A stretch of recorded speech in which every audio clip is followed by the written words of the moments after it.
ഓം നമോ ഭഗവതേ വാസുദേവായ. പ്രിയ സജ്ജനങ്ങളെ, എല്ലാവർക്കും നമസ്കാരം.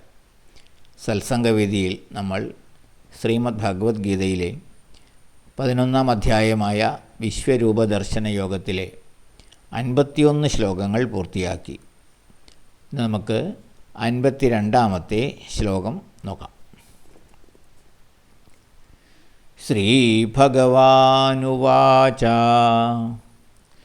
സുദുർദർശമിദം രൂപം ദൃഷ്ടവാനസി യന്മമ ദേവാ അപ്യസ്യ രൂപസ്യ നിത്യം ദർശനകാംക്ഷിണ.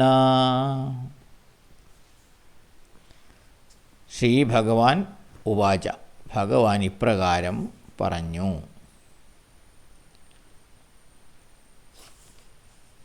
സുദുർദർശം,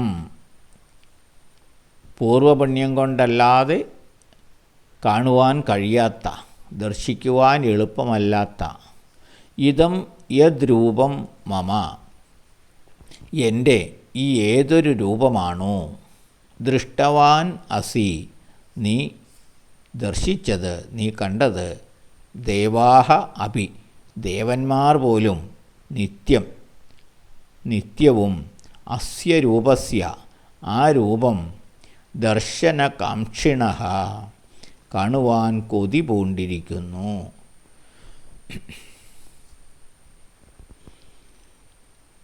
ഭഗവാൻ പറയുകയാണ്, പൂർവപുണ്യം കൊണ്ടല്ലാതെ കാണുവാൻ കഴിയാത്ത, ദർശിക്കുവാൻ അത്ര എളുപ്പമല്ലാത്ത എൻ്റെ ഈ ഏതൊരു രൂപമാണോ നീ കണ്ടത്, അത് ദേവന്മാർ പോലും നിത്യവും ആ രൂപം കാണുവാൻ കൊതി പൂണ്ടിരിക്കുന്നതാണ്. അത്തരത്തിലുള്ള ഭഗവത് രൂപമാണ് നീ കുറച്ചു മുമ്പ് കണ്ടത് എന്ന് ഭഗവാൻ അർജുനനോട് പറയുകയാണ്. അർജുനൻ അതിന് മുന്നത്തെ ശ്ലോകത്തിൽ പറഞ്ഞല്ലോ, അങ്ങയുടെ ആ സൗമ്യമായ രൂപം കണ്ടതോടുകൂടി എൻ്റെ മനസ്സാന്നിധ്യം തിരിച്ചു കിട്ടിയിരിക്കുന്നു, ഞാൻ സാധാരണ അവസ്ഥയിലേക്ക് തിരിച്ചു വന്നിരിക്കുന്നു, എൻ്റെ മനസ്സ് സ്വസ്ഥമായിരിക്കുന്നു എന്നെല്ലാം പറഞ്ഞപ്പോൾ ഭഗവാൻ പറയുന്നതാണിത്.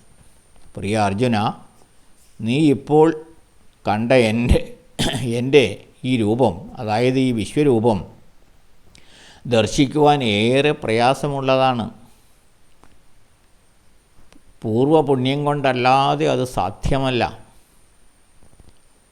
ദേവന്മാർ പോലും എൻ്റെ ഈ രൂപത്തെ കാണുവാൻ അവസരം പാർത്തിരിക്കുകയാണ്, അവർക്ക് പോലും ഇത് ലഭ്യമല്ല. അങ്ങനെയുള്ള രൂപമാണ് നിനക്ക് ദർശനസാധ്യമായത്. അർജുനനോടുള്ള പ്രത്യേകമായ വാത്സല്യം കൊണ്ടാണ് ഭഗവാൻ തൻ്റെ വിശ്വരൂപവും തുടർന്ന് ചതുർഭുജ വൈഷ്ണവരൂപവും അർജുനന് കാണിച്ചു കൊടുത്തത്. അനേക ജന്മങ്ങളിൽ പുണ്യഫല കാരണമായിട്ടാണ് അർജുനനത് സാധ്യമായത്. ദേവലോകവാസികളായവർക്ക് പോലും ദർശിക്കുവാൻ കഴിഞ്ഞിട്ടില്ലാത്ത ദിവ്യരൂപമാണ് അർജുനന് കാണുവാൻ കഴിഞ്ഞത്. അതാണ് ഭഗവാൻ ഈ ശ്ലോകത്തിലൂടെ അർജുനനോട് വെളിപ്പെടുത്തുന്നത്. അടുത്ത ശ്ലോകം നമുക്ക് അടുത്ത ദിവസം നോക്കാം. എല്ലാവർക്കും നന്ദി, നമസ്കാരം. ഓം നമോ ഭഗവതേ വാസുദേവായ.